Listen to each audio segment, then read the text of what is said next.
Indian രാഷ്ട്രീയത്തിലെ ഉന്നതനായ വ്യക്തിത്വമായിരുന്നു doctor Manmohan Singh.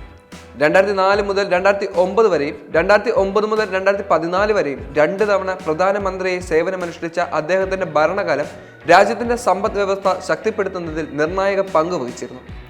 പ്രധാനമന്ത്രി പദത്തിൽ എത്തുന്നതിന് മുൻപ് നരസിംഹ റാവു മന്ത്രിസഭയിൽ ധനമന്ത്രിയായിരുന്നു മൻമോഹൻ സിംഗ്.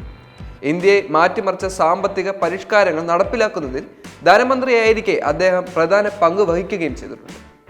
2018 മൻമോഹൻ സിംഗ് രാജ്യസഭയിലേക്ക് നാമനിർദ്ദേശ പത്രിക സമർപ്പിക്കുകയും ചെയ്തു. ഇതിലെ സത്യവാങ്മൂലം പ്രകാരം അദ്ദേഹത്തിന്റെ ആകെ ആസ്തി ഏകദേശം 15.77 കോടി രൂപയാണ്. ഡൽഹിയിലും ചണ്ഡീഗഡിലും മൻമോഹൻ സിംഗിന് ഫ്ളാറ്റുകളുണ്ടെന്നും സത്യവാങ്മൂലത്തിൽ പറയുന്നുണ്ട്. 11 വർഷം മുൻപ് 7.27 കോടി രൂപയായിരുന്നു ഈ ഫ്ളാറ്റുകളുടെ മൂല്യം. 90 ലക്ഷം രൂപയായിരുന്നു അദ്ദേഹത്തിന്റെ 2018-19 വർഷത്തെ മൊത്തം വരുമാനം. ഇതിനു പുറമെ ബാങ്ക് നിക്ഷേപങ്ങളും അദ്ദേഹത്തിന്റെ ആസ്തിയിൽ ഉൾപ്പെടുന്നുണ്ട്. 2013 SBI അക്കൗണ്ടിൽ ആകെ 3.46 കോടി രൂപ നിക്ഷേപമുണ്ടായിരുന്നു. മൻമോഹൻ സിംഗിന് കുടിശ്ശികയൊന്നും ഇല്ലെന്നും സത്യവാങ്മൂലത്തിൽ പറയുന്നുണ്ട്.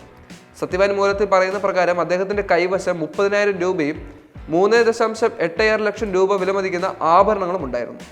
കൂടാതെ തപാൽ സേവിംഗ് സ്കീമിൽ 12.76 ലക്ഷം രൂപയുമുണ്ട്.